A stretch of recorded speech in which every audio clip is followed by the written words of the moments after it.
அல்லேலூயா.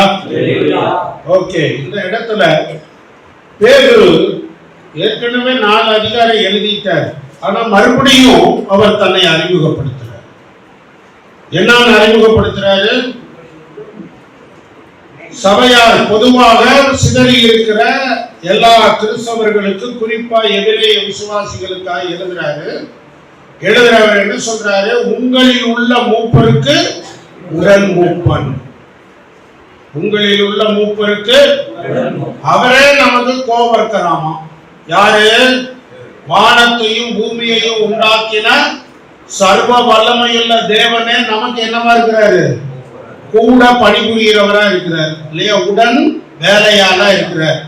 அப்படின்னா திருச்சபைக்குள்ள என்னென்ன பட்டங்கள், ஏகப்பட்ட பட்டங்கள் இப்ப அறிமுகமாயிட்டு. ஒரு 40 வருஷத்துக்கு முன்னாடி பெந்தகோஸ்தே சபையில இருக்கிறவங்க எல்லாம் யாரை பத்தி கேவலமா பேசிட்டு இருந்தாங்க? சிஎஸ்ஐ, லுத்தரன், பேப்டிஸ்ட், கத்தோலிக்க சபையில இருக்கிறவங்களை பத்தி கேவலமா பேசுறீங்க. ரெவரண்ட், அது என்ன ரெவரண்ட், அது என்ன பிஷப், அது என்ன பாவாடை கட்டிட்டு இருக்கிறாங்க, இப்படி பெந்தகோஸ்தே பாஸ்டர் பேசுறாங்க. இப்ப பெந்தகோஸ்தே பாஸ்டர் போட்டி போட்டு அதே பாவாடையை கட்ட பாக்குறாங்க. ஆமா, 5000 ரூபாய் இல்லையா? எவ்வளவு கேவலமா சத்தியத்தை மலிவான நிலைமைக்கு கொண்டு வந்துட்டோம்னு யோசிச்சுட்டார். ரெவரண்ட் அப்படின்னா பயங்கரமானவர் இல்ல, பயங்கரத்திற்கு உரியவர். அது யார் மட்டும்தான்? தேவாதி தேவன் மட்டும். இப்ப ஒரு காலத்துல ஒரு மாவட்டத்துக்கு 1-2 பிஷப் இருந்தாங்க. ஒரு மாவட்டத்துக்கு 1-2 பிஷப் இருந்தாங்க. இப்ப தெருவுக்கு 2 பிஷப் இருக்கிறாங்க. சரி சரி. இப்ப அதாவது இதெல்லாம் நீங்க யோசிங்க. பேதுரு யாரு? ஆண்டவராகிய இயேசு கிறிஸ்துவுக்கு பின்னால அந்த கூட்டத்தை வழிநடத்தி சென்ற ஒரு அற்புதமான அப்போஸ்தலன், தலைவன். அவர் என்ன சொல்றாரு? உங்கள இருக்கிற ஊழியருக்கு நான் யாரு? உடன் ஊழியர். அல்லேலூயா. ஐயா, நீங்க உங்களை தாழ்த்தறீங்களா? உடன் ஊழியர். நீங்க நிறைய ஊழியக்காரங்க இல்ல, அவர் பின்னால எப்படி அரசியல்வாதிக்கு பின்னால 10 பேர் சுத்தி நடந்து ஓடணுமோ அது மாதிரி இன்னைக்கு பெரிய ஊழியர்னு தன்னை அடையாளப்படுத்திக்கிறவங்க என்ன பண்றாங்க? தன்னை சுத்தி 10 பேர் இல்ல. இவர் என்ன சொல்றாரு? உங்களுடைய மூப்பருக்கு நான் உடன் மூப்பன் சொல்றேன். அல்லேலூயா. தயவு செஞ்சு ஊழியக்காரங்கிறத பெரிய கிரீடமெல்லாம் நினைக்காதீங்க. ஊழியக்காரங்கிறதுக்கு சரியான வார்த்தை என்னது? வேலைக்காரன். கர்த்தருக்கு வேலைக்காரன், கர்த்தரோட ஜனத்துக்கு வேலைக்காரன். அப்படி இருக்கிறோமா? யோசிச்சுக்கோ. சரியா? அடுத்தது அவர் என்ன சொல்றாரு? மூப்பருக்கு உடன் மூப்பனும். கிறிஸ்து எப்படியெல்லாம் பாடுபட்டாரோ அதுக்கெல்லாம் கண்ணால கண்ட சாட்சி நாம்னு சொல்றோம். இயேசு எத்தனை பாடுகளை கடந்து போனாருங்கிறத நானு கண்ணால பார்த்தேன். நம்ம நிறைய நேரம் இயேசு கிறிஸ்துவோட பாடுகளை என்னைக்கு மட்டும்தான் யோசிக்கிறோம்? குட் ஃப்ரைடே அன்னைக்கு மட்டும் யோசிக்கிறோம். ஆனா இயேசு கிறிஸ்துவோட பிறப்புல இருந்து இல்லையா, அவருடைய மரணம் வரைக்கும் அவர் ஏராளம் பாடுகளை கடந்து போனார். ஏராளமான பாடுகள். தேவ தூதர்களால் ஆராதிக்கப்பட்ட அவர் எளிமையாக ஒரு மாடுகள் கட்டி வைக்கப்படுகிற அந்த தொழுவத்துல அது எப்படி இருந்திருக்கும்? எங்க போனாலும் மாட்டு தொழுவம் எப்படிதான் இருக்கும்? பயங்கர நாற்றம் அடிக்கும் இல்லையா? சாணி, மாட்டு சாணி, மாட்டு மூத்திர நாத்தம் பயங்கரமா. இயேசுநாதர் பிறக்கிறாருங்கிறதுக்காக முன்னாலேயே சுத்தம் பண்ணி வச்சாங்களா? இல்லையே. அவரே எதிர்பாராம தானே அந்த இடத்துல பிறந்தாரு. எப்படி தன்னை தாழ்த்தினார் நம்ம யோசிக்கிறோமா? நிறைய நேரம் நம்மால என்ன பண்ண முடியல, தாழ்த்த முடியல.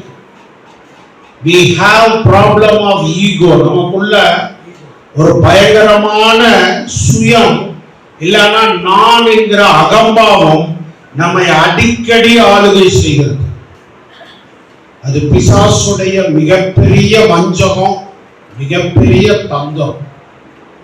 நாம ஜாக்கிரதையா இல்லைன்னா நான் நான் நான் சொல்லிட்டே நரகத்துக்கு போயிட வேண்டியதான். இனி நான் அல்ல கிறிஸ்துவே அப்படின்னு யார் சொன்னா? அப்போஸ்தலனாகிய மெத்த படிச்சாலு, பெரிய பணக்காரன், பயங்கர வைராக்கியமான ஆளு, அவர் என்ன சொல்றாரு? நான் அல்ல, யாருதான்? கிறிஸ்துதான். நம்ம நிறைய நேரம் என்ன சொல்றோம்? நான். என்னை பத்தி என்ன நினைச்ச? நான் யார் தெரியுமா? இவர் சொல்றாரு கிறிஸ்துவின் பாடுகளுக்கு அவரை எப்படியெல்லாம் அவமானப்படுத்தினாங்கன்னு அவர் பார்த்துருக்கிறார். சமாரியா கிராமத்துக்கு போகணுங்கிறப்ப உங்களை நாங்க ஏத்துக்க முடியாதுன்னு அவரை புறக்கணிச்சாங்க. சொந்த ஊர்ல இவன் மரியாதையோட பையனாமா, எப்படி பிறந்தான்னு யாருக்குங்க தெரியும்னு கேவலமா பேசினாங்க.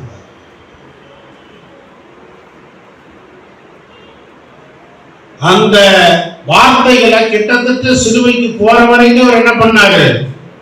கடந்து போனார். இன்னைக்கு கூட சில ஆண்டுகளுக்கு முன்னால இயேசு கிறிஸ்துவோட மனைவி யாராமா?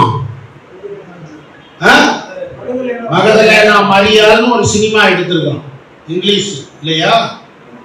சோ இப்படி அவரை அவமானப்படுத்துறாங்க. அந்த அவமானங்களின் ஊடாக அவமானப்படுத்தினவர்களை திருப்பி அடிக்காமல் இருக்கிற சர்வ சக்தியுள்ள ஆண்டவர் நம்முடைய ஆண்டவர். அவருக்கு எல்லா சக்தியும் இருக்குது, அழிக்க முடியும். ஆனா அவர் என்ன பண்ணல? அழிக்கலாம். நமக்கு சக்தி இல்லை, ஆனா நம்ம ஆவியில அவ்வளோ பழிவாங்கிற உணர்ச்சி. நான் யார் தெரியுமா? கிறிஸ்துவின் பாடுகளுக்கு சாட்சி. யோசிச்சு பாருங்க, அவர் பட்ட பாடுகளை யோசிச்சு பாருங்க. 24 மணி நேரம், அங்க மணி நேரமே இல்லை. பரலோகத்துல என்ன இல்ல? மணி நேரம் கிடையாது இல்லையா? எப்போதும் தேவ தூதருடைய பணிவிடைக்கும் துதிக்கும் மத்தியில இருந்தவர் இப்ப பூமியில வந்து ஒரு சாதாரண கல்வி அறிவு இல்லாத, இல்ல கல்வி அறிவு குறைவா இருக்கிற ஒரு யோசேப்புக்கும் ஒரு மரியாளுக்கும் பையனாய் இருந்து தன்னோட வயிற்றுக்கு, தான் குடும்பத்துக்கு, தான் அம்மாவுக்கு, தான் தம்பிகளுக்கு, தங்கைகளுக்கு தேவையானதை சம்பாதித்து கொடுக்க வேண்டிய நிர்பந்தத்துக்கு தள்ளப்பட்டவர் இயேசு. எதையுமே அவர் துக்கத்தோட செய்யல, சலிச்சுக்கிட்டு செய்யல, வந்து தொலைஞ்சதுங்க பாரு அப்படின்னு திட்டிக்கிட்டு செய்யல. நிறைய நேரம் நம்ம குடும்பத்தை எப்படியெல்லாம் பேசுறோம் இல்லையா? இயேசு கிறிஸ்து பிதா கொடுத்த அந்த பணியை மனப்பூர்வமாய் எப்படி செஞ்சாரு? மனசால செஞ்சார். கிறிஸ்துவின் பாடுகளுக்கு சாட்சி யாரு? அப்போஸ்தலனாகிய பேதுரு இல்லையா? அடுத்தது, இனி வெளிப்படும் மகிமைக்கு பங்காளி. எப்படி பாருங்க, அவர் எப்பயுமே எதை தனக்கு முன்னால நிறுத்துறாரு? கிறிஸ்துவின் பாடுகளை நிறுத்துற அதே பேதுரு எதை நிறுத்துறாரு? இதை எல்லாத்தையும் நான் அவரோட வழியில கடந்து போனா எனக்கு என்ன காத்திருக்குது? மகிமை காத்திருக்குது. பவுல் சொல்றாரு இல்லையா? நான் கடந்து போற இக்காலத்து பாடுகள் இனிமேல் வெளிப்பட போற மகிமைக்கு. சார், கிறிஸ்து வச்சிருக்கிற அந்த மகிமையை நீங்க தியானிச்சு பாருங்க, யோசிச்சு பாருங்க, விசுவாசிங்க. அப்ப நம்ம இருதயம் பூமியில் உள்ள பொருள்கள் மேல நம்முடைய இருதயத்துல இருக்கிற பற்று குறைஞ்சு போய், நம்ம அந்த மகிமையை பத்தி யோசிக்காததுனாலதான் பூமியை பத்தியே கவலைப்படுறோம், வைத்த பத்தியே கவலைப்படுறோம், குடும்பத்தை பத்தியே கவலைப்படுறோம். ஆக்சுவலா கவலைப்படுறது பாவம். கவலைப்படுறது என்னதுங்க? பாவம். கடவுளுக்கு விரோதமான பாவம். திருடுறது எப்படி பாவமோ, பொய் பேசுறது எப்படி பாவமோ, இன்னொருத்தனை அபகரிக்கிறது எப்படி பாவமோ, அதே போல கவலைப்படாதீங்கன்னு இயேசு கட்டளை கொடுத்தார். நீங்களும் நானும் கவலைப்பட்டு பட்டு கர்த்தருக்கு விரோதமா பாவம் செய்து கொண்டே. இப்படி பேதுரு தன்னை அறிமுகப்படுத்திட்டு 2ஆம் வசனத்துல சொல்ற, நான் சொல்லுகிற புத்தி என்ன அப்படின்னா, 2வது வசனம் பாருங்க. உங்களிடத்தில் உள்ள, சொல்லுங்க, நல்லா சொல்லுங்க, என்ன நம்ம கிட்ட இருக்குது? அது யாரு இல்ல? உங்க கிட்ட இருக்குது, ஆனா அது உங்களது இல்லை. என்ன பாஸ்டர் ரவி, 10 ஆத்மா இருந்தாலும் சரி, 20 ஆத்மா இருந்தாலும் சரி, 50 ஆத்மா இருந்தாலும் சரி, 1000 ஆத்மா இருந்தாலும் சரி, அது யாருடையது? அது யாருது இல்ல? என்னுடையது அல்ல. அருமையான சகோதரர்களே, நீங்க ஆண்டவரை அறிமுகப்படுத்தி ஒரு 50 பேரையோ 20 பேரையோ 100 பேரையோ இயேசு கிறிஸ்துவை ஏற்றுக்கொள்ள நடத்திருக்கலாம். நடத்தினதுனால உங்க ஆத்மா இல்ல. அந்த ஆத்மாவுக்காக ரத்தம் சிந்தினவர் யார்? மட்டும்தான் ஆண்டவராகிய இயேசு கிறிஸ்து மட்டும்தான் ரத்தம் சிந்தினார். அவருடைய ரத்தத்தினாலதான் அவங்க மீட்கப்பட்டாங்க. அவருடைய ரத்தத்தினால்தான் அவங்க பாவங்கள் கழுவப்பட்டது. அதனால அந்த மக்கள் யாருடையவர்கள் அல்ல, என்னுடையவர்கள். யாருடையவர்கள்? அவங்க தேவனுடைய. உங்களிடத்தில் உள்ள தேவனுடைய மந்தை. தயவு செஞ்சு நீங்க அதை அடிக்கடி ஆண்டவர்கிட்ட சொல்லுங்க. ஆண்டவரே, என்னை நம்பி உங்க மந்தையை கொடுத்திருக்கிறீங்க, என்னை நம்பி உங்களோட ஆடுகளை கொடுத்திருக்கிறீங்க. நீங்க ரத்தம் சிந்தி, நீங்க உயிரை கொடுத்து விலைக்கு வாங்கின அந்த மந்தைய என்ன மேய்க்க சொல்லி என்னை நம்பி கொடுத்திருக்கிறீங்க. அல்லேலூயா, அல்லேலூயா. அப்படின்னா என்ன அர்த்தம்? தேவனோட மந்தைக்கு மேய்ப்பனை ஏற்படுத்துறது யாரோட வேலை? யாரோட வேலைங்க? தேவனுடைய வேலை. உங்களை மெய்ப்பனா ஏற்படுத்தினது யாரு? அப்ப அந்த மந்தைக்கு அடுத்த மெய்ப்பனை ஏற்படுத்த போறது யாரு? நீங்க ஏற்படுத்தலாமா? நான் சொல்றது உதைக்கும் உங்களுக்கு இல்ல. நிறைய பேர் நினைக்கிறாங்க, எனக்கு பின்னால யார் மெய்ப்பனா வந்துடணும், என் மகன். இல்ல, அது ஆண்டவருடைய விருப்பம் கிடையாது. நிறைய பேரோட காரியத்துல அது ஆண்டவருடைய விருப்பம் கிடையாது. ஆண்டவரே, உங்க மந்தை நீங்க யார அடுத்தது மெய்ப்பனா ஏற்படுத்துறீங்களோ அதுக்கு என் மனசை திறந்து நான் என்ன பண்றேன்? இடம் கொடுக்கிற ஆண்டவரேன்னு சொல்லுங்க. உங்க மகனை வாழ வைக்க ஆண்டவருக்கு தெரியும். எத்தனை பேர் எங்க அப்பா அம்மா என்ன வாழ வைக்கல, என்ன வாழ வச்சிட்டு இருக்கிறது ஆண்டவர் தான் எத்தனை பேராலும் சொல்ல முடியும்? உண்மையாவே வா. சரி, அப்ப உங்களை வாழ வச்ச உங்க பிள்ளைய வாழ வைக்க மாட்டாரா?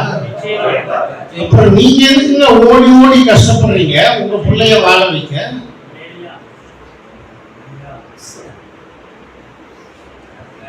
யோசிச்சு பாருங்க. உங்களை யார் பாதுகாத்தா, உங்களுக்கு யார் சாப்பாடு போட்ட, உங்களை யார் நடத்தின? அது தேவன் நீங்க சொன்னீங்கன்னா அப்ப ஏன் உங்க பிள்ளைகளை தேவன் நடத்த மாட்டாரு? உங்ககிட்ட இருக்கிற மந்தை அது கிறிஸ்து தம்முடைய விலையேறப்பெற்ற ரத்தத்தை கொடுத்து ஜீவனை கொடுத்து வாங்கின மந்தை. அல்லேலூயா. சோ முதல்ல சபை தேவனுடையது, மந்தை தேவனுடையது. நான் ஆண்டவருக்கு நடத்தின ஆத்துமாக்கள் தேவனுடையவர்கள். அந்த உணர்வு, அந்த தெளிவு நமக்கு. அல்லேலூயா. சரி, அடுத்தது என்ன சொல்றாரு? நீங்க என்ன பண்ணுங்க? மந்தைய மேய்க்க. மந்தைய மேய்க்கிறோமா? நிறைய மேய்ப்பர்கள் மந்தைய மேய்க்கிறீங்களா? மந்தைய மேய்க்கிறதுனா என்னதுங்க? என்னெல்லாம் மந்தைய மேய்க்கிறதுல அடங்கும் சொல்லுங்க. உணவு கொடுக்கணும், தண்ணி காட்டணும், நல்ல மேய்ச்சல், அதான் மேய்க்கணும், பாதுகாப்பு கொடுக்கணும். அப்புறம் வேற என்ன பண்ணணும்? காணாம போகாம பாத்துக்கணும். உடம்பு சரியில்லைன்னா கவனிக்கணும், மருந்து கொடுக்கணும், காயம் கட்டணும். சரி, இதெல்லாம் ஆடுகளுக்கு, மாடுகளுக்கு. இப்ப சபைக்கு வாங்க.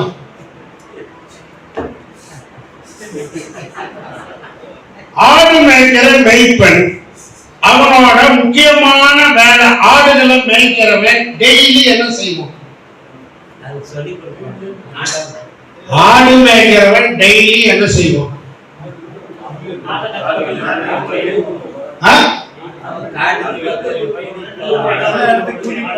ஆடுகளை மேய்ச்சலுள்ள இடத்தை தேடி கொண்டு போய் மேய வைப்போம். கரெக்டா?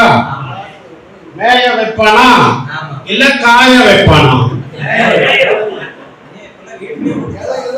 என்னையா எப்படி என்ன வந்தது? மந்தைய மேய்க்கணும் சொன்னீங்கல, சுமையா எடுத்து போக வேண்டியது இல்ல, வீட்டு தேடியே நான் இல்ல. உங்களுக்கு மேய்ப்பனா அனுபவம் இல்ல, ஆனா மேய்ப்பனா என்ன பண்ணுவாங்க? எங்க மேய்ச்சல் இருக்குதோ அங்கதான் என்ன பண்ணுவாங்க? கூட்டிட்டு போவாங்க. இல்லாட்டி உங்க ஆடு சோம்பேறி ஆடாகி இப்ப எப்படி வீட்டுக்குள்ளேயே வளர்த்துற பொட்ட பிள்ளைங்க 3 மாசம் கர்ப்பிணி ஆனோம்னா படுத்தே கிடமான்னு டாக்டர்னு சொல்லி, சரியா, சாதாரணமா நார்மல் டெலிவரி ஆக வேண்டிய பொண்ணு என்ன ஆயிரும்? சிசேரியன்ல 30,000 மேல முடிய வேண்டியது 3 லட்சத்துல போய் நிக்குது இல்லையா? அந்த மாதிரி ஆடுகளும் மாறிடுது. ஆக ஒரு நல்ல மேய்ப்பன் ஆடுகளை எங்க கொண்டு போவோம்? நல்ல மேய்ச்சல் கொண்டு போவோம். ஒரு நல்ல திருச்சபை மேய்ப்பன், ஒரு நல்ல ஊழியக்காரன் தேவனுடைய பசும்புல் மேய்ச்சலை முதல்ல தான் கண்டுபிடிக்கணும். என்னத்தை கண்டுபிடிக்கணும்? ஆண்டவருடைய வார்த்தைக்குள்ள ஊறி வசனத்துல திளைக்கணும். இன்னைக்கு நிறைய ஊழியக்காரங்க ஒரு நாளைக்கு ஒரு அதிகாரம் கூட வாசிக்கிறது இல்லை. ஒரு ஊழியக்காரர் சொன்னார், ஐயா சிலர்லாம் என்கிட்ட என்ன சொல்றாங்கன்னா, ஜெபம் பண்ணீங்களான்னு கேட்டா, ஆமாங்க நான் தான் ஒவ்வொரு வீடா போகும்போது ஜெபம் பண்றேன் இல்லைங்க அப்படிங்கிறாங்க. வீடுகள்ல போய் ஜெபம் பண்றதுதான் அவர் பண்ற ஜெபம். பைபிள் எப்பயா வாசிப்பீங்கன்னா அதான் வீட்டுல போய் வசனம் உங்களுக்கு வாசிக்கிறோமே, அதான் ஏன் நமக்கு வசனம்? வசனமான காரியம் இல்லையா?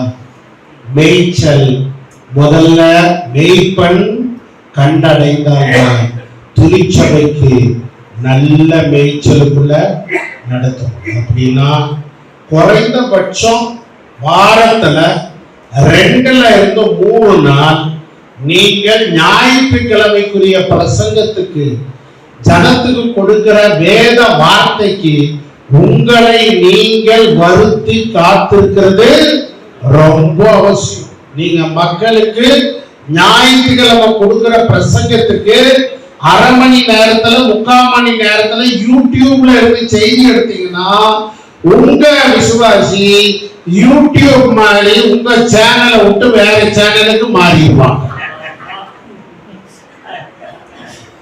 நல்ல மேய்ச்சலை நீங்க கொடுத்தால்தான் அந்த மந்தை எங்க இருக்கும்? உங்களோட. தேவனுடைய மந்தைன்னு உணர்வு வேணும். இரண்டாவது, நான் தான் அந்த மந்தையை நல்ல மேய்ச்சல் என்ன பண்ணணும், வசனத்தை தேடி வாசிக்கணும், வசனத்தை ஆராயணும். ஜனத்துக்கு நீங்க என்ன சொல்றீங்கப்பான்னு கேட்டு அவர் சொல்றத குறித்து அதை மக்களுக்கு பேசும். அப்படி இல்லைன்னா நீங்க மந்தைய மேய்க்க. சார், நீங்க சபையாருக்காக என்னென்னமோ செய்யலாம். சில ஊழியக்காரங்க சபையாருக்கு ரேஷன் பொருள் போய் வாங்கி கொடுக்குறாங்க. சிலர் சபையார ஆஸ்பத்திரிக்கு கூட்டிட்டு போறாங்க. சிலர் சபையாருக்கு பிரசவத்துக்கு கூட்டிட்டு போறாங்க. சிலர் சபையாருக்கு என்னது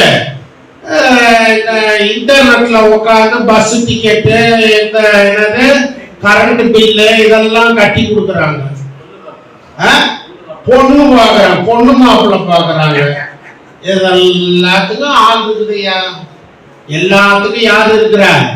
புரோக்கர் இருக்கிறாங்க, ஆள் இருக்கிறாங்க. உங்க சபையில நிறைய மக்கள் இதெல்லாம் செய்யறதுக்கு நீங்க பயன்படுத்திக்கலாம். ஆனா மந்தைய மேய்க்கிறதுக்கு நீங்க யாரையும் பண்ண முடியாது. அதை யாருதான் பண்ண முடியும்? நீங்க தான் பண்ண. மந்தைக்கு மேய்ச்சலுக்கு நீங்க முதல் இடம் கொடுக்குறீங்களா சார்? தாவீது ஒரு சூப்பர் மேய்ப்பன் இல்லையா? அந்த மேய்ப்பன் சொல்றாரு, கர்த்தர் என் மேய்ப்பராய், அதனால நாம என்ன சொல்றோம்? கர்த்தர் என் மேய்ப்பர் ஆனதில் இருந்து என் வாழ்க்கையெல்லாம் தாழ்ச்சியும் வீழ்ச்சியுமாய் இருக்கு. சொல்றதில்ல, ஆனா உங்க புலம்பல என்னதான் சொல்லுது? அதெல்லாம் சொல்லுது. நிறைய ஊழியக்காரங்க வாயை திறந்தாவே என்னதான் புலம்பல் தான். இது இல்ல, அது இல்ல, இந்த பிரச்சனை, அந்த பிரச்சனை. எப்படியா ஆண்டவர் உங்க மூலம் மகிமைப்படுவார். கர்த்தர் என் மேய்ப்பர்னு அனுபவிக்கிறீங்களா? இந்த தாவீதை பத்தி ஏற்கனவே உங்கள்கிட்ட சொல்லி இருக்கிறேன். கற்பத்தில் இருந்து வெளிப்பட்ட போதே நான் என்ன பண்ணேன்? உமது சார்பில் விழுந்தேன். ஏன்? சொந்த அப்பாவும் அம்மாவும் இந்த பிள்ளை வேண்டாம்னு நினைச்சவங்க. அம்மா நினைக்கல, அப்பா இந்த குழந்தைய நான் ஒரு புறஜாதியானை போல வளர்த்துவேன். அவருடைய சங்கத்துல 70 பேர், அந்த மூப்பர் சங்கத்துல இவர் சொல்லிட்டார். அந்த பையனை ஒரு வீட்டுல இருக்கிற மற்ற 7 பையன்களுக்கு கொடுத்த எந்த உரிமையும் எந்த பாக்கியமும் யாருக்கு கிடைக்கல? இந்த தாவீதுக்கு கிடைக்கல. அடிமையை போல வளர்க்கப்பட்டான்.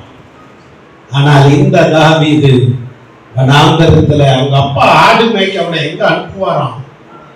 சிங்கம் கரடி எல்லாம் எங்க அதிகமா இருக்குதோ அந்த காட்டுக்குள்ள போட, அங்கதான் மேய்ச்சல் நல்லா இருக்கும்னு அந்த பையனை அனுப்புவார். அந்த அப்பா எந்த அளவுக்கு இந்த பையனை வெறுத்தாரு? அவங்க வீட்டுக்கு அந்த ஊர்லயே பெரிய பூசாரி, பெரிய கவர்னர், பெரிய தீர்க்கதரிசி சாமுவேல் அந்த ஊருக்கு வர்றாரு. 7 பசங்களும் ரொம்ப ரெடியா ஆகி அங்க உட்கார்ந்து இருக்காங்க. ஆனா அந்த கடைசி பையனை அவங்க என்ன பண்ணல, வீட்டுக்கு கூட கூப்பிட. அந்த அளவுக்கு தகப்பனால் புறக்கணிக்கப்பட்ட பையன். கர்த்தர் பார்த்தாரு, சாமுவேல்கிட்ட சொல்லிட்டாரு, இவன் எவனையும் நான் தெரிஞ்சுக்கிறேன். அப்பா ஈசாயே, உனக்கு வேற யாராவது பிள்ளைங்க இருக்குதா? ஆமாங்க, அவங்க ஒரு ஆகாவிலிங்க, அவங்க காட்டுக்குள்ள ஆடு. என்ன தெரியுமா சொன்னாரு? அவனை நீ கூட்டிட்டு வர்ற வரைக்கும் நான் பந்தியில உட்கார மாட்டேன். பெரிய பூசாரி உட்காரலைனாக்கா யாருங்க பந்தியில உட்கார முடியும்? ஆசாரியர் உட்காரலைன்னா யார உட்கார முடியும்? எல்லாம் ஊரே ஓடுது யார தேடி? தேடப்படாத தாவீது, புறக்கணிக்கப்பட்ட தாவீது, கைவிடப்பட்ட தாவீது. ஆனால் அந்த தாவீதின் மேய்ப்பனாகிய தேவன் அந்த தாவீதை தேடுவதற்கு சாமுவேல் இருதயத்தை ஏவினாரு. ஊரே தேடி போ. நீங்க கர்த்தரோட பாதத்துல காத்திருக்கும் போது எல்லாராலும் புறக்கணிக்கப்பட்ட மாதிரி தெரியும், தனிமையில இருக்கிற மாதிரி தெரியும். ஆனால் தேவனோடு உங்க உறவை நீங்க செரிஷ் பண்ணீங்கன்னா, அதான் வளர்த்து கொண்டே இருந்தீங்கன்னா, செழிப்புக்குள்ள நடத்துனீங்க அப்படின்னா, நீங்க கொடுக்கிற மேய்ச்சல் எப்படி இருக்குங்க? சூப்பரான மேய்ச்சல். அல்லேலூயா, அல்லேலூயா. அந்த மேய்ச்சலை கேள்விப்பட்டு வேற வேற இடத்துல இருந்து ஆடுகள் வரும். நீங்க அந்த ஆடுகள் அதே மந்தைக்கு திருப்பி அனுப்ப பார்ப்பீங்க. ஆனா அந்த ஆடுகள் சொல்லும், உங்ககிட்ட என்ன இருக்குது? நல்ல மேய்ச்சல். அவர் மந்தையை கொடுத்தது பிரதானமாக நீங்கள் ஆடுகளுக்கு நல்ல மேய்ச்சல். பக்கத்துல இருக்கிறவட்ட கையை கொடுத்து சொல்லுங்க, உங்கள் சபை உங்களது இல்லைங்க, அது ஆண்டவருடையது.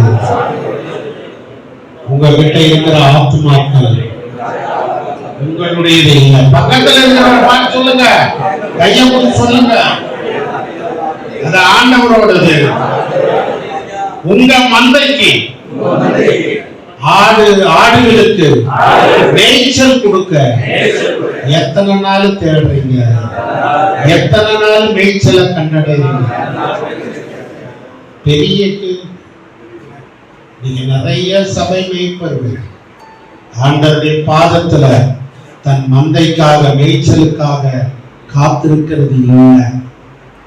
ரொம்ப வருத்தமான ஒரு உண்மை. ஆவணி பகுதியில சென்னையில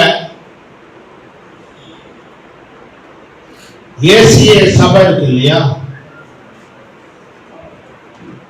அந்த சபையோட பாஸ்டர் தாமஸ் ராஜ் அவர்கள் என்ன சொல்றாரு தெரியுமா?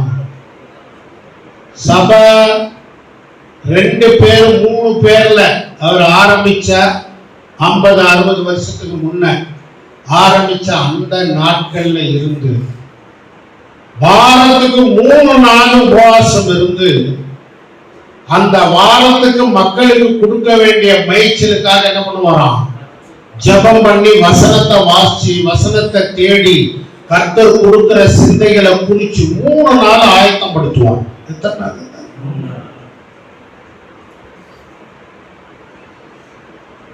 சரி, அப்ப அது ஆரம்ப காலம். இப்ப ஆத்துமாக்கள் என்ன ஆயிடுச்சு?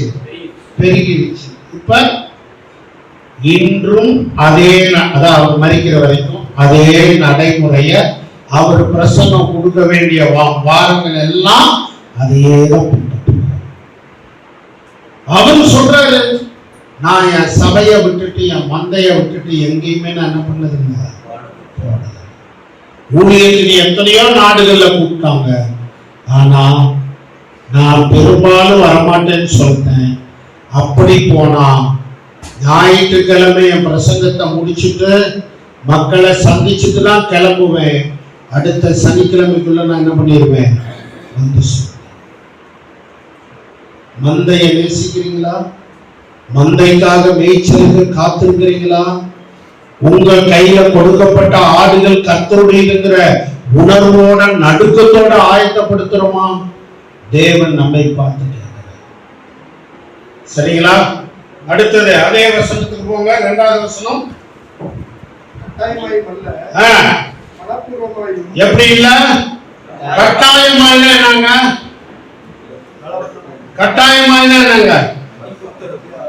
என்ன பண்றது? இதை செஞ்சுதானே ஆகணும்.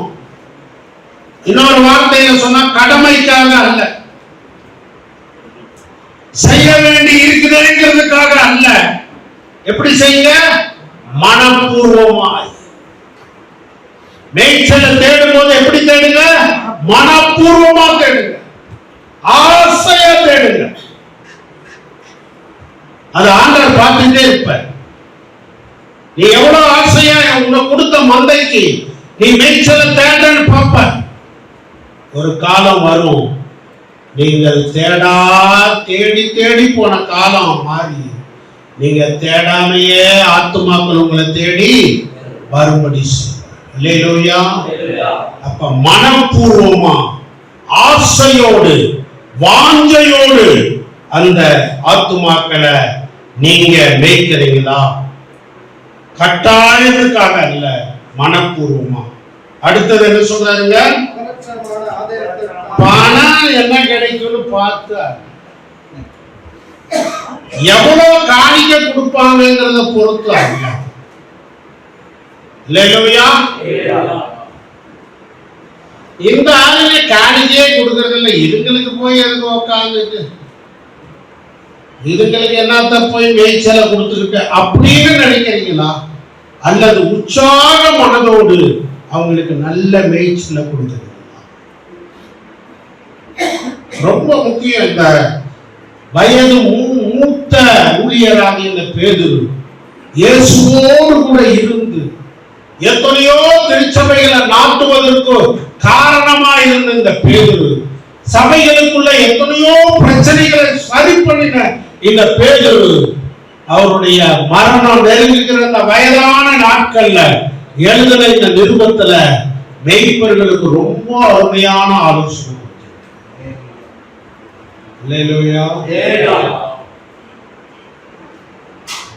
மேய்ப்பனோட வேலைய தாவீது அந்த 6 வசனத்துல ரொம்ப அழகா சொல்ற. 23ஆம் சங்கீதத்துல அந்த 6 வசனத்துல ரொம்ப அழகா சொல்ற. நித்தியம் வரைக்கும் கொண்டு போயிட்ட கர்த்தருடைய வீட்டிலே நீடித்த நாட்களாய் நித்தியம் வரைக்கும். அந்த முழு கிறிஸ்தவ வாழ்க்கைய அந்த 6 வசனத்துக்குள்ள அடக்கிட்டார். அல்லேலூயா. சோ தேவனோட மந்தைங்கிற உணர்வு இருக்குதாங்க ஐயா. அந்த மந்தைய மேய்க்கிறீங்களா ஐயா? அந்த மந்தைய மனப்பூர்வமா மேய்க்கிறீங்களா? அந்த மந்தைய உற்சாக மனதோட மேய்க்கிறீங்களா? ஆத்துமாக்களை தேடி ஊழியத்துக்கு போகும்போது 4 பேர்கிட்ட பெருசா சொல்றதுக்காக செய்றீங்களா? அல்லது ஆத்துமாக்களை அழியிறாங்களேங்கிற ஆத்தும பாரத்துல செய்றீங்களா? 4 பேரை இம்ப்ரெஸ் பண்றதுக்காக ஊழியம் செய்றீங்களா? இல்ல பரலோக தேவனோட உள்ளத்தை குளிர பண்ணணும் ஊழியம் செய்றீங்களா? யோசிச்சு பார்க்கலாம். மந்தையை, தன்னுடைய மந்தையை, தன்னுடைய ஆடுகளை நம்மை நம்பி கொடுத்திருக்கிறார். அல்லேலூயா. அடுத்த வசனம் வாசிங்க. சுதந்திரத்தை இருமாப்பாய் ஆளுகிறவர்களாக அல்ல. எப்படி இல்ல? இருமாப்பாய் ஆளுறது அப்படின்னா என்னதுங்க?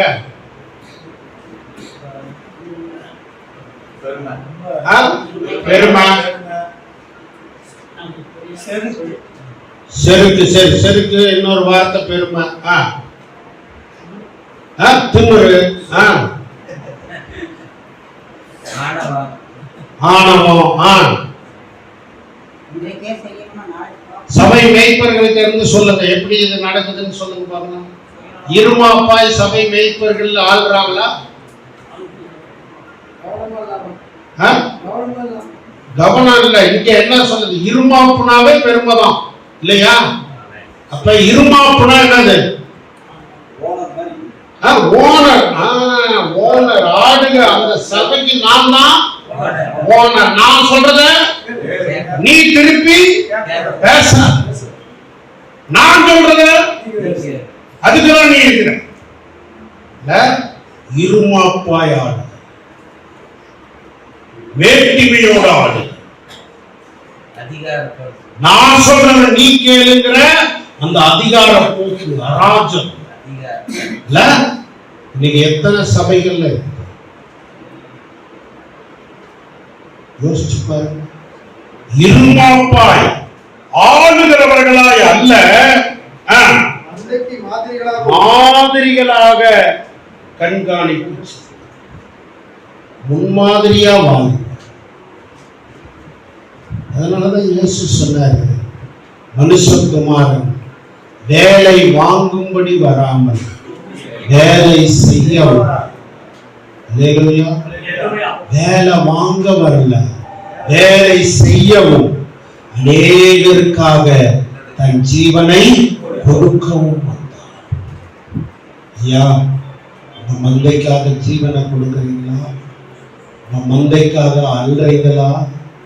நம்ம மந்தைக்காக கதறி ஜெபிக்கிறீங்களா? உங்க மந்தைக்காக உபவாசிக்கிறீங்களா? உங்க மந்தைக்காக போராடுறீங்களா? உங்க மந்தைய பாதுகாப்பதற்காக நீங்க போராடி ஜெபிக்கிறீங்களா? தேவன் பார்த்து கொண்டே. எப்பா பிராதித்துவ குறித்து பவுல் எழுதுறாரு, தன் ஜெபங்களில் எப்பொழுதும் உங்களுக்காக போராடுகிறார். போராடுறீங்களா? எப்படிப்பட்ட மெய்ப்பனா இருக்கு? பைபிள்ல நிறைய இடத்துல இந்த மெய்ப்பர்களுக்காக வார்த்தைகள் எழுதி இருக்குது. எடுக்கலாமா? எரேமியா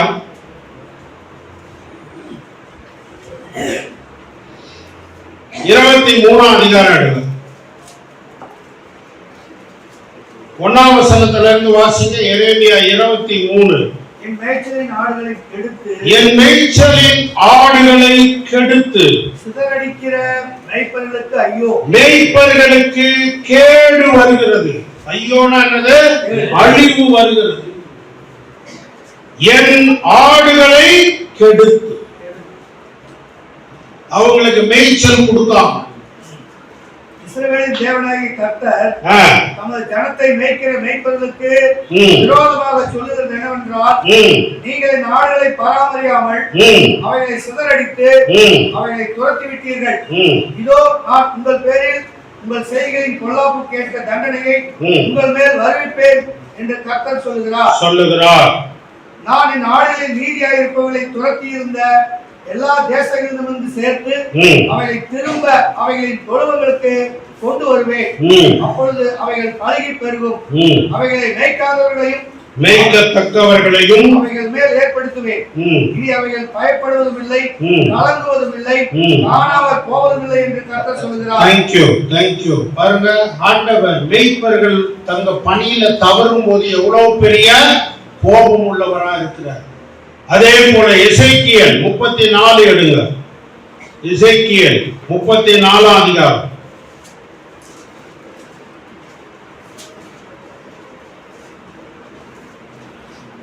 2வது வசனம். மனுபுத்திரனே, இஸ்ரவேலின் மேய்ப்பருக்கு விரோதமாக தீர்க்கதரிசனம் உரை. நீ தீர்க்கதரிசனம் உரைத்து அவர்களோடு சொல்ல வேண்டியது என்னவென்றால், கர்த்தராகிய ஆண்டவர் மேய்ப்பருக்கு சொல்லுகிறார், தங்களையே மேய்க்கிற இஸ்ரவேலின் மேய்ப்பருக்கு ஐயோ. மேய்ப்பர் அல்லவா? மேய்ப்பர் மந்தையை அல்லவா மேய்க்க வேண்டும்? மேய்ப்பர் அல்லவா மந்தையை மேய்க்க வேண்டும்? மந்தையை மேய்க்கிறீங்களா? உங்களை நீங்களே மேய்ச்சிக்கிறீங்களா? இது நான் கேட்கல. எசேக்கியேல் எப்ப எழுதப்பட்டது? கிட்டத்தட்ட 2500 வருஷத்துக்கு முன்னாலே எழுதப்பட்டது. இஸ்ரவேல்ல இருந்த தங்களையே மேய்த்த மேய்ப்பர்களுக்கு விரோதமா ஆண்டவருடைய கோபத்தின் வார்த்தை. பாஸ்டர், நீங்க எப்படிப்பட்டவங்க? இவாஞ்சலிஸ்ட், நீங்க எப்படிப்பட்டவங்க? அப்போஸ்தலரே, நீங்க எப்படிப்பட்டவங்க? யாரை மேய்க்கிறீங்க? உங்களை நீங்களே மேய்ச்சிக்கிறீங்களா? இல்ல ஆடுகளுக்காக நீங்கள் உங்களுடைய சுகபோகங்களை அல்லது வசதி வாய்ப்புகளை நீங்க தியாகம் பண்றீங்களா?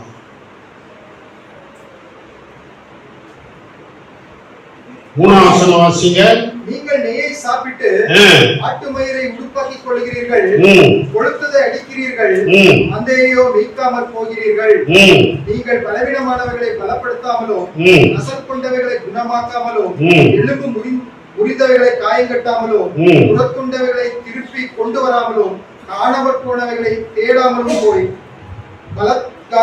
பலாத்காரமும் கடூரமுமாய் இப்படியே தொடர்ச்சியா அந்த 10 வரைக்கும் நீங்க பாத்தீங்கன்னா இஸ்ரவேல்ல மேய்ப்பர்கள் எப்படி கேடா போயிட்டாங்க. நீங்களும் நானும் ஆண்டவருடைய ஊழியர்கள் சொல்றோம் இல்லையா? ஆண்டவருடைய மனதில் பாரத்தை உணர்ந்திருக்கிறோமா? அவரோட கரிசனம் நம்ம கிட்ட இருக்குதா? மந்தைக்காக கண்ணீர் வடிக்கிறோமா? அவங்களுக்காக வசனத்தை தேடி தேடி தேடி தியானிக்கிறோமா? நம்ம கற்றுக்கொண்டதை அவங்களுக்கு சொல்லிக் கொடுக்கிறோமா? அப்போஸ்தலனாகிய பவுல் எபேசு சபை மூப்பர்களை கூப்பிடுற. அப்போஸ்தலர் 20ஆம் அதிகாரத்துக்கு வாங்க. அப்போஸ்தலர் 20ஆம் அதிகாரம் 17வது வசனத்தை ஒருத்தர் வாசிங்க. அப்போஸ்தலர் 20:17. எபேசுவுக்கு ஆள் அனுப்பி சபையின் மூப்பரை வரவழைத்தார். எபேசு சபையில 3 வருஷம் இரவும் பகலும் ஊழியம் செஞ்ச பவுல் இப்ப எருசலேமை நோக்கி பிரயாணம் போறாரு. இனிமேல் எபேசு சபைக்கு அவர் திரும்பி வரமாட்டாரு. அதனால எபேசு சபையோட மூப்பரை கூப்பிட்டு அவர்கள் தன்னிடத்தில் வந்து சேர்ந்த போது அவன் அவர்களை நோக்கி, நான் ஆசியா நாட்டில் வந்த முதல் நாள் தொடங்கி எல்லா காலங்களிலும் உங்களுடனே இன்னவிதமாய் இருந்தேன் என்பதை நீங்கள் அறிந்திருக்கிறீர்கள். எப்படி நான் இருந்தேன் உங்களுக்கு தெரியும். வெகு மனத்தால் உங்க சபையார் கிட்ட நீங்க இப்படி சொல்ல முடியுமா? நான் எப்படி உங்க முன்னால வாழ்ந்தேன் நீங்க அறிந்திருக்கிறீங்க. வெகு மனத்தாழ்மையோடு, மனத்தாழ்மை, மிகுந்த கண்ணீரோடு, மிகுந்த கண்ணீர், யூதருடைய தீமையான யோசனைகளால் எனக்கு நேரிட்ட சோதனைகள் நான் கர்த்தரை சேவித்தேன். இவைகளுக்கு மத்தியில தான் கர்த்தரை சேவித்தேன். சார், எப்படி கர்த்தரை சேவிக்கணும்? எப்படி? உங்களுக்கு வர்ற பலவிதமான சோதனைகளுக்கு மத்தியில தான் யாரை சேவிக்கணும்? கர்த்தரை சேவிக்கணும். எப்படி சேவிக்கணும்? மனத்தாழ்மையோடு, மிகுந்த கண்ணீரோடு. உங்க கண்ணீரை பத்தி யாரும் விசாரிக்க மாட்டாங்க. ஆனா அவங்க கவலையும் கண்ணீரையும் உங்ககிட்ட சொல்லுவாங்க. உங்களுக்கு எரிச்சல் ஆகுதா?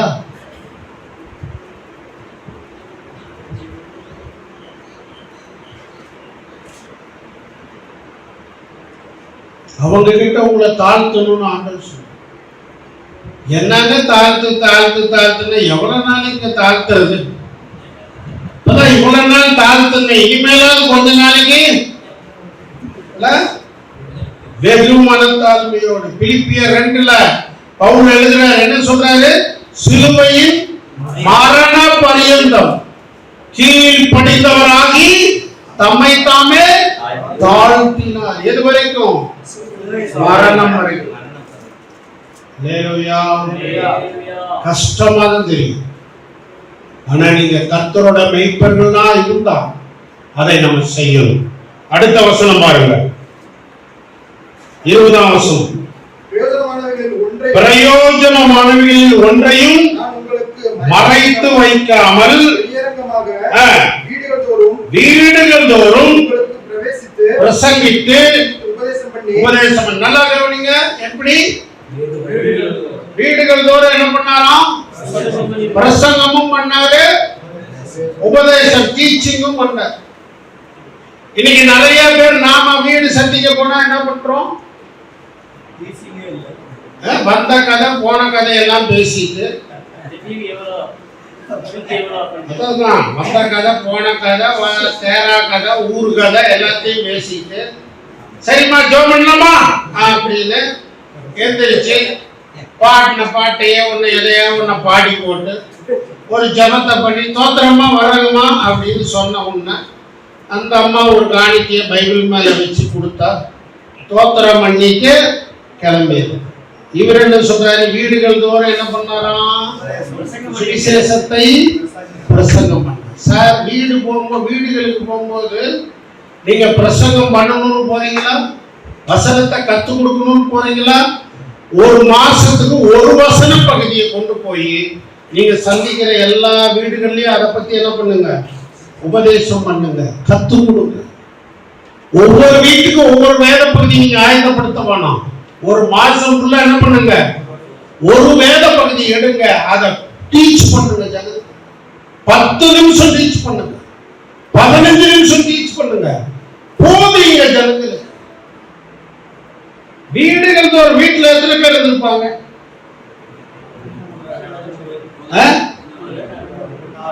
4 பேரு, 3 பேரு, 6 பேரு, அதிகபட்சம் இருந்திருந்தா 10 பேர் இல்லையா? அவ்வளவுதான். ஆனா அவங்களுக்கு பிரசங்கம் பண்றாரு, அவங்களுக்கு போதிக்கிறாரு. நம்ம வீடு சந்திப்புங்கிறதையே என்ன மாத்திட்டோம்? காணிக்க வசூல்னு மாத்திட்டோம். திருப்பி ரீரைட் பண்ணுங்க. அவங்க சபையில ரீரைட் பண்ணுங்க, சபையில மாத்தி எழுதுங்க, டீச் பண்ணுங்க. ஆண்டவருடைய வார்த்தையை டீச் பண்ணுங்க. வீடுகள்ல உட்கார்ந்து வேற எதையும் பேசாதீங்க. வசனம் இப்படி சொல்லுது, நீங்க இப்படி நடக்கிறீங்களான்னு கேளுங்க. கர்த்தருடைய வார்த்தையை கத்துக் கொடுங்க.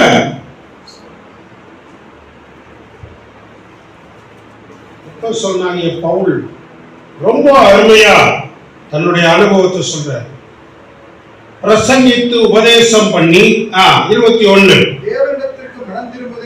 எதை குறித்து? மனம் திரும்புவதை குறித்து, விசுவாசிப்பதை குறித்து. சாட்சியாக அறிவித்தேன். என்ன பிரசங்கோட டாபிக்?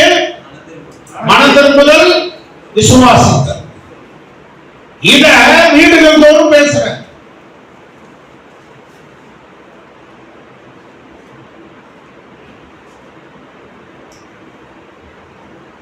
உபதேசம் பண்றோமா, பிரசங்கிக்கிறோமா, கத்துக் கொடுக்கிறோமா? நாம கத்துக்கிட்டாதான் யாருக்கு கத்துக் கொடுக்க முடியும்? நம்ம விசுவாசிகளுக்கு கற்றுக் கொடுக்க. தீர்மானம் பண்ணுங்கய்யா. விசிட்டிங் பண்ற நேரத்தை விரயமாக்காம இருப்பேன்னு தீர்மானம் பண்ணுங்க. பரலோகத்துல அந்த பலன் உங்களுக்கு உண்டு. அல்லேலூயா. ஆமா. அடுத்தது பாருங்க. வாசிங்க. இப்பொழுது நான் ஆவியிலே கட்டுண்டவனாய். அப்போ இல்ல அது வேணாம். 26க்கு வாங்க. தேவனுடைய ஆலோசனையில் ஒன்றையும் நான் மறைத்து வைக்காமல். தேவனுடைய ஆலோசனை, கர்த்தர் எனக்கு கற்றுக் கொடுத்த ஆலோசனையில ஒன்றையுமே நான் என்ன பண்ணல? மறைத்து வைக்காமல் எல்லாவற்றையும் உங்களுக்கு அறிவித்தபடினாலே. எனக்கு என்னெல்லாம் தெரியுமோ அதையெல்லாம் உங்களுக்கு என்ன பண்ணேன்? அறிவிச்சிட்டேன். அதனால எல்லாருடைய ரத்த பலிக்கு நீங்களாகி சுத்தமாயிருக்கிறேன். அல்லேலூயா, அல்லேலூயா. மந்தையின் மேய்ப்பர்களுக்கு, சபையின் மூப்பர்களுக்கு அப்போஸ்தலனாகிய பவுல், முன்னால பேதுரு எப்படி சொல்லி கொடுக்கிறாங்க? அவங்க வாழ்க்கையில இருந்து சொல்லி கொடுக்கிறாங்க. ஐயா, உங்க ஊழியம் எப்படிப்பட்டது? நித்தியத்துல உங்க ஊழியத்துக்கு ஊழியம் வேகுமா, வெந்து போயிருமா, இல்ல நிலை நிற்குமா? உங்க ஊழியத்தோட தன்மை எரிஞ்சு சாம்பலா போயிருமா, இல்ல கர்த்தருடைய சமூகத்துல நின்று சாட்சி சொல்லுமா? எப்படிப்பட்ட ஊழியம் செய்யறோம்?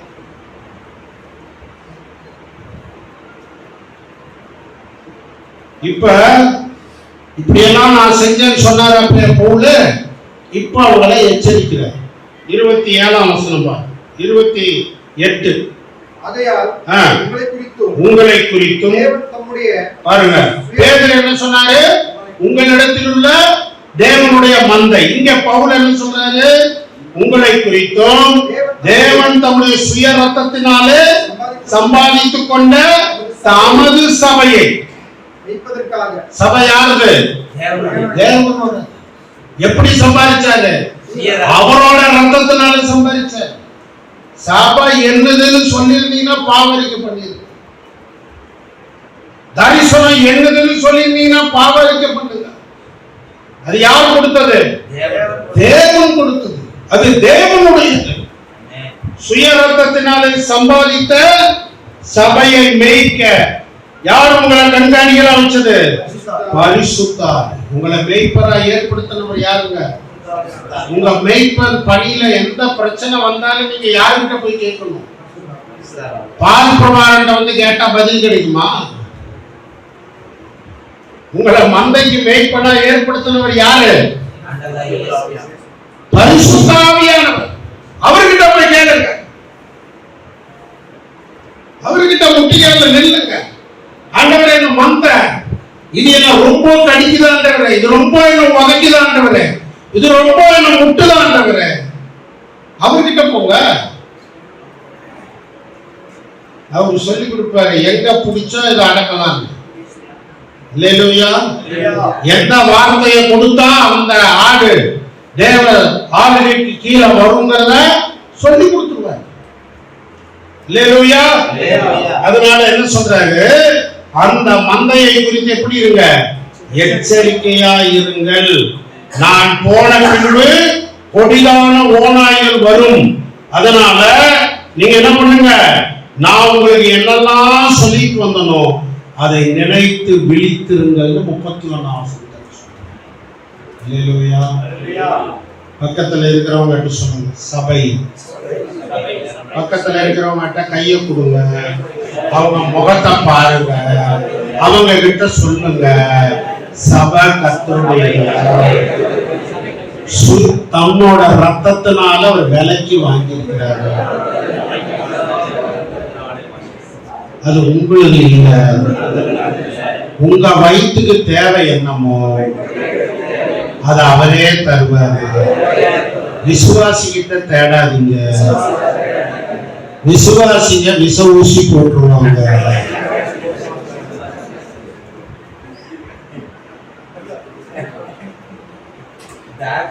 ஆண்டவர் எங்க இருந்து உங்க தேவையை எங்க இருந்து வேணா கொடுப்பாருங்க. எங்க இருந்து வேணா உங்க தேவையை சந்திப்பார். ஆனா நீங்க அதை உண்மையா மேய்க்கணும். பிரதான மேய்ப்பர் இயேசு. என்ன சொன்னாரு யோவான் 10ஆம் அதிகாரத்துல இல்லையா?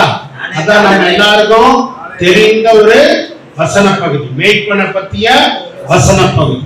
இன்னைக்கு உங்களுக்கு ஃபுல்லா அந்த மேய்ப்பனை பத்தியே உங்கள்கிட்ட சொல்லிடுவேன் இல்லையா? நல்ல மேய்ப்பன் ஆடுகளுக்காக அதனாலதான் உயிரை கொடுத்தார். நம்மள ஒண்ணும் உயிரை கொடுக்க சொல்ல. ஆனா அவர் என்ன சொல்றாரு? கொஞ்சம் தியாகம் பண்ணு, கொஞ்சம் உன்னை உடைச்சி ஊத்து, கொஞ்சம் நீ காத்துரு, கொஞ்சம் வேர்வை சிந்து.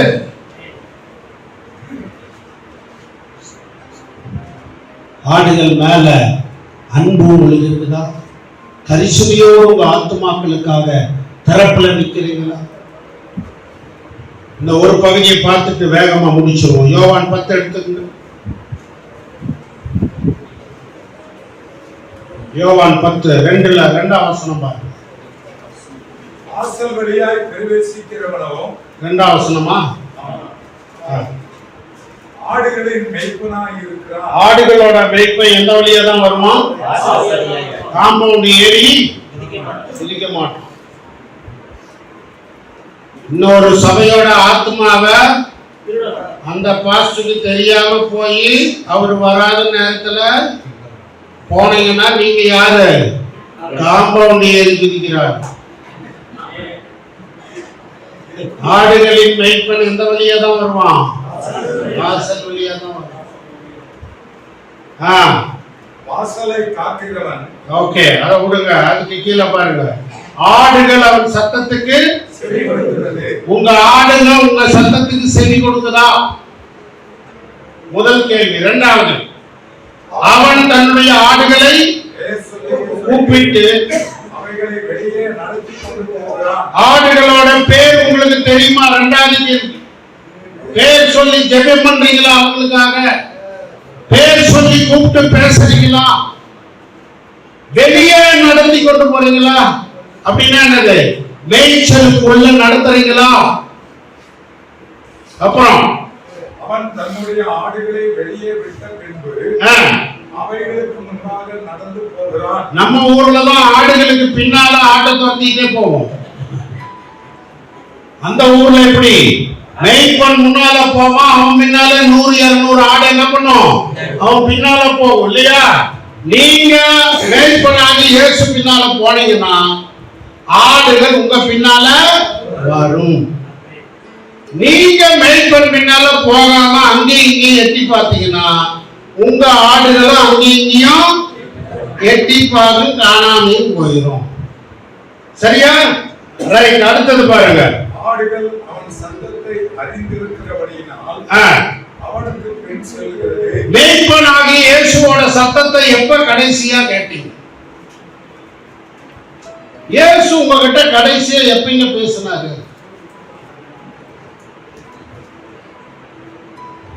வசனத்தின் மூலமா அவர் பேசலாம், உள்ள உணர்வுகள்ல பேசலாம். ஆனா பேசினாரா?